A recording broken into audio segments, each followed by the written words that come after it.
Hello students, आज हम पढ़ेंगे हिंदी आरोह से चार्ली चैपलिन यानी हम सब। तो इस चैप्टर के लेखक विष्णु खरे जी हैं। लेखक ने इस चैप्टर का नाम चार्ली चैपलिन यानी हम सब इसलिए रखा है क्योंकि असली ज़िंदगी में हम सब भी चार्ली चैपलिन की तरह होते हैं। सुपरमैन तो केवल ख्वाब में ही होते हैं। तो चार्ली चैपलिन के जीवन के बारे में जो पाठ है उसका सारांश मैं आपको बहुत ही सरल शब्दों में पहले आपको बताती हूँ, जिससे आपको गाइड से पढ़ने की ज़रूरत बिल्कुल नहीं पड़ेगी। तो सारांश है, चार्ली चैपलिन के जन्म शती के समय उनकी पहली फिल्म मेकिंग ए लिविंग के 75 वर्ष पूरे किए थे। चार्ली कई पीढ़ियों से लोगों का मनोरंजन कर रहे हैं, उन्हें हंसा रहे हैं। चार्ली की फिल्में भावनाओं पर टिकी है। मेट्रोपोलिस, द सैक्रिफाइस जैसी फिल्में दर्शक से एक उच्चतर एहसास की मांग करती है। चार्ली चैपलिन ने न सिर्फ कला को लोकतांत्रिक बनाया बल्कि दर्शकों की वर्ग तथा वर्ण व्यवस्था को तोड़ा। एक परित्यक्ता, दूसरे दर्जे की स्टेज अभिनेत्री का बेटा होना, बाद में गरीबी और माँ के पागलपन से संघर्ष, इन सब की वजह से चार्ली को जीवन से सबक मिला जो उनके करोड़पति हो जाने के बावजूद उनमें बना रहा। लेखक हमें यहाँ पर चार्ली के बारे में बता रहे हैं कि जो चार्ली थे वो पहले गरीब थे। उन्होंने कई प्रकार की मुसीबतों का सामना किया। उसके बाद जब वो अमीर हो गए, करोड़पति हो गए, तो भी उनका व्यवहार और उनकी विचारधारा नहीं बदली थी। चार्ली की कला को देखकर फिल्म समीक्षकों ने माना, सिद्धांत कला को जन्म नहीं देते, कला स्वयं सिद्धांत को लेकर आती है। चार्ली के बचपन की 2 घटनाएं ऐसी थी जिन्होंने उन पर गहरा प्रभाव डाला था।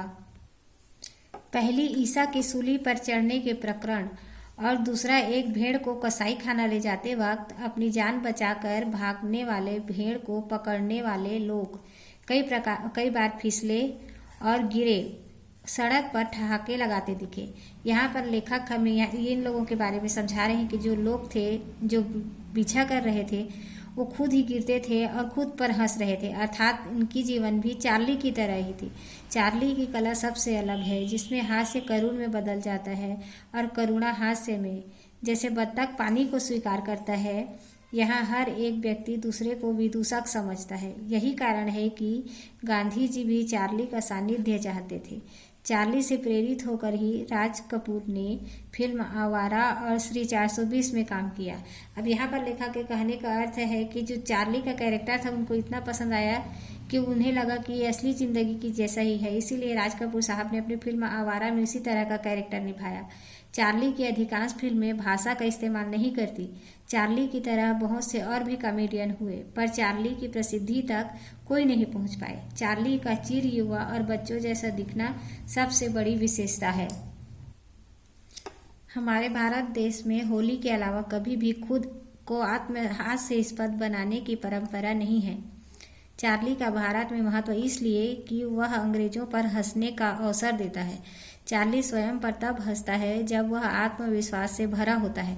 हम भी अपने जीवन के अधिकांश हिस्सों में चार्ली होते हैं, क्योंकि हम सुपरमैन नहीं हो सकते। सत्ता, शक्ति, बुद्धिमत्ता, प्रेम और पैसे के चरम उत्कर्ष में जब हम आईना देखते हैं तो चेहरा चार्ली चार्ली हो जाता है। लेखक यहाँ पर फिर हमें वही बात समझा रहे हैं कि हमारा जीवन चार्ली की तरह है, न कि सुपरमैन की तरह। ये तो था इस चैप्टर का सारांश, जो मैंने बहुत ही सरल शब्दों में आपको समझाने की कोशिश की है। अब देखते हैं इस चैप्टर से कुछ बहुत ही महत्वपूर्ण प्रश्न। तो पहला प्रश्न है, लेखक ने चार्ली का भारतीयकरण किसे कहा और क्यों? गांधी जी और नेहरू ने उनका सानिध्य क्यों चाहा? तो इसका उत्तर है, भारतीय फिल्मों में नायकों पर हंसने या स्वयं नायक को हास्यास्पद दिखाने की परंपरा नहीं थी, किंतु यह काम सर्वप्रथम राजकुमार ने अपनी फिल्म आवारा में किया, जिसे चार्ली का भारतीयकरण कहा गया। इसके बाद अमिताभ बच्चन, शम्मी कपूर, श्रीदेवी ने उनका अनुसरण किया। गांधी जी ने चार्ली का खासा पुट मिलता है। गांधी जी और नेहरू जी भी चार्ली की तरह खुद को कई बार हास्यास्पद रूप में ढाल लेते थे।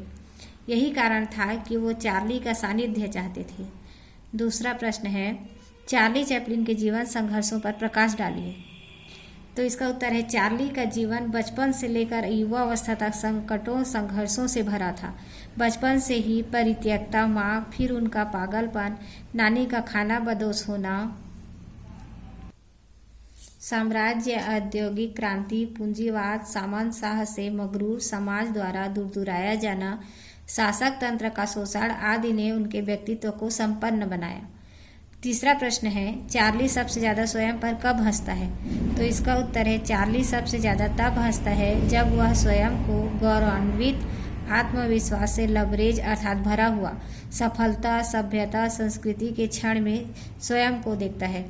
तो ये थे कुछ बहुत ही महत्वपूर्ण प्रश्न जो आपको जरूर ही याद करने चाहिए। बोर्ड एग्जाम के हिसाब से ये बहुत ही इम्पॉर्टेंट है। मुझे उम्मीद है आपको ये चैप्टर बहुत ही अच्छे से समझ में आ गया होगा। अगर आप सारांश को अच्छे से पढ़ लेंगे तो आपको गाइड से पढ़ने की बिल्कुल ही जरूरत नहीं पड़ेगी, और जो इनसे क्वेश्चन पूछा जाएगा इसे आप अपनी मर्जी से भी बनाकर लिख सकते हैं।